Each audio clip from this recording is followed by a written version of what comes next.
देख्न सक्नुहुन्छ खलङ्गाको दृश्य। अहिले चाहिँ हामी चर्चमा जाँदैछौँ, जुन बुवा र म तल्लो थाप्ले भन्ने कहाँ हो सो मलाई थाहा छैन, बुवाले थाहा छ, बुवाले लग्दै हुनुहुन्छ। हामी त्यही चर्चमा जाँदैछौँ। जुन यो खलङ्गाको दृश्य देख्नुहुन्छ एकदम रमाइलो छ। क्रिस्चियन ध्यान अभिवादन साथै सबैजनालाई जयमसी। यति बेला म स्वतन्त्र चेला निर्माण मण्डली चर्चमा आइसकेको छु। आज शनिबारको दिन भएको कारणले यहाँभित्र अब के कस्तो हुन्छ म सबै देखाउनु छ हजुरसम्म। जयमसी। बाँचेपछि संसारमा साथी फेरि भेटौँला, मरेपछि मम्मी हामी स्वर्गमा भेटौँला। हो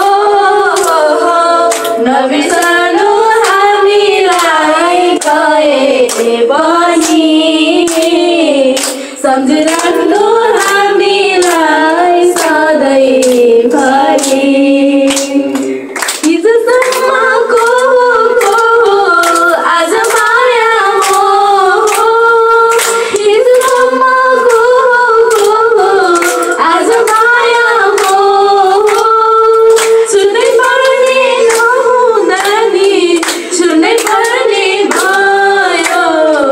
बाँचेपछि संसारमा साथी फेरि भेटौँला, मरेपछि माथि हामी स्वर्गमा भेटौँला।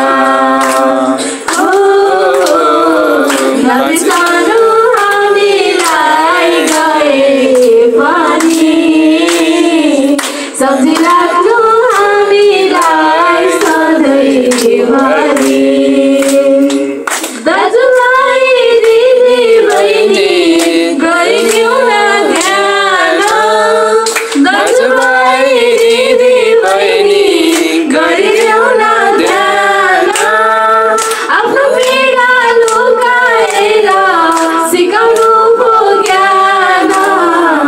बाँचेपछि संसारमा साथी फेरि भेटौँला, मरेपछि साथी हामी स्वर्गमा भेटौँला।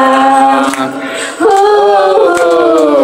नबिर्सनु हामीलाई गए पनि, सम्झिराख्नु हामीलाई सधैँभरि।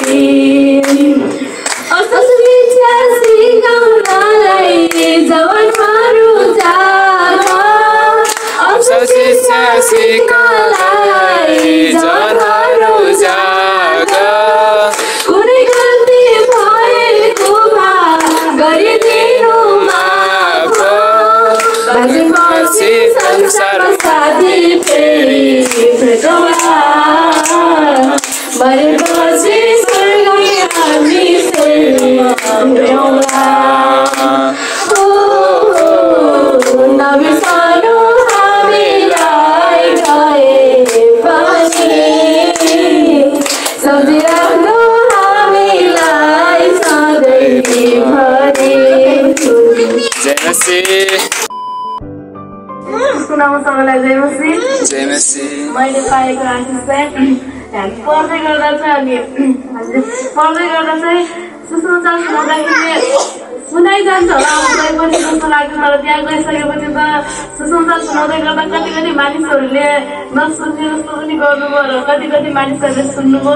अनि कसैले सुनेर पनि कसैले त गर्ने जस्तो कुरा गर्नुभयो र कसैले त्यस्तो नानी तिमीहरूलाई मान, तिमीहरू जस्तो जवान मान, हामी चाहिँ मान्दैनौँ भन्नुभयो। तर जति नै पास्टरले यहाँ सुनाउनुहुन्थ्यो, गएर सुनाउनु सजिलै हुन्छ भन्नुहुन्थ्यो, तर त्यति नै सजिलो हुँदो रहेछ। त्यहाँ गएर चाहिँ लास्टै गाह्रो हुने रहेछ सुसमाचार सुनाउने।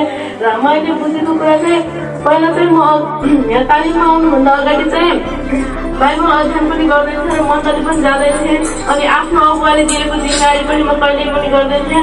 र म यहाँ कलेजदेखि गइसकेपछि चाहिँ म चाहिँ अब गर्छु भन्ने म चाहिँ हिम्मत आएको थिएँ। जयमसी। परमेश्वरलाई धन्यवाद यहाँ सबैजनालाई जय मसी। जय मसी। मैले यहाँ पढ्दै गर्दाको अनुभव चाहिँ हामीले पास्टर भाइले हामीलाई सिकाउनुहुन्थ्यो सुसमाचार यसरी सुनाउने धेरै कुराहरू सिकाउनु भयो। सिक्दै गर्दा चाहिँ म जान्छु सुनाउँछु त्यो निकै अप्ठ्यारो भएर जस्तो लाग्थ्यो। तर यहाँबाट जाँदै गर्दा चाहिँ हामी सुसमाचार सुनाउँदै गर्ने क्रममा धेरै बाधाहरू आयो र हामीले सुसमाचार सुनाउँदै गर्ने क्रममा धेरै मानिसले धेरै धेरै खालको प्रतिक्रिया दिनुभयो र धेरै मानिसहरूसँग घुलमिल हुनु पर्यो सुसमाचार सुनाउने क्रममा। र कसैले चाहिँ राम्रै प्रतिक्रिया दिनुभयो, कसैले चाहिँ तिनीहरूको धर्म स्वार्थी खाने डलर खाने के नराम्रो यस्तो खालको प्रतिक्रियाहरू पनि दिनुभयो। जस्तो हामीले पढ्दै गर्दा हामी गर्छु जस्तो हुने हाम्रो आँट आउँछ र त्यस्तो चाहिँ वास्तवमा हामी फिल्डमा उठिसकेपछि मान्छेको प्रतिक्रियाहरू धेरै कुराले चाहिँ हामीलाई थोरै बाधा आउँदैछ। र यस समयमा मैले चाहिँ साथीप्रिय एउटा नानी भेटेको छु, आज मात्रै चर्च जान्छु भन्दै थियो र यहाँबाट गइसकेपछि चाहिँ पास्टर बाले सहायताको सेवाकाईको बारेमा मलाई सिकाउनु भएको थियो। त्यतिखेर चाहिँ म पास्टर बाको जिम्मेवारी चाहिँ उठाउँछु, म पास्टर बालाई सहायता गर्छु यहाँबाट गएपछि भनेको थियो र म जिम्मेवारी पनि उठाएँ। तर जति सजिलो यहाँ पढेर कण्ठ गरेर भन्नुहुन्छ त्यति सजिलो चाहिँ जिम्मेवारी उठाउनु हुँदो रहेछ। म घरेलु सङ्गतिहरूमा जाने धेरै कुराहरू म पास्टर बाको चाहिँ जिम्मेवारीहरू उठाएँ। मैले तालिममा सोच्ने तालिममा गर्दै गर्ने सहयोगको तालिम गरिसकेपछि गर्ने सहयोगमा चाहिँ मैले धेरै फरक पाएको छु। हुन्छ यति नै हो। फेरि पनि सबैजनालाई जय मसी। जय मसी। यतिबेला सङ्गत चाहिँ सकिसकेको हुन्छ। जुन स्वतन्त्र र चेला निर्माण मण्डली भन्ने जुन ठाउँमा आएका थियौँ हामी, थुप्रै गाउँहरू रहेछ, एकदमै सुन्दर छ ठाउँ चाहिँ। परमेश्वरको महिमा हुन सकेको होस्, मण्डली वृद्धि हुन सकेको होस्।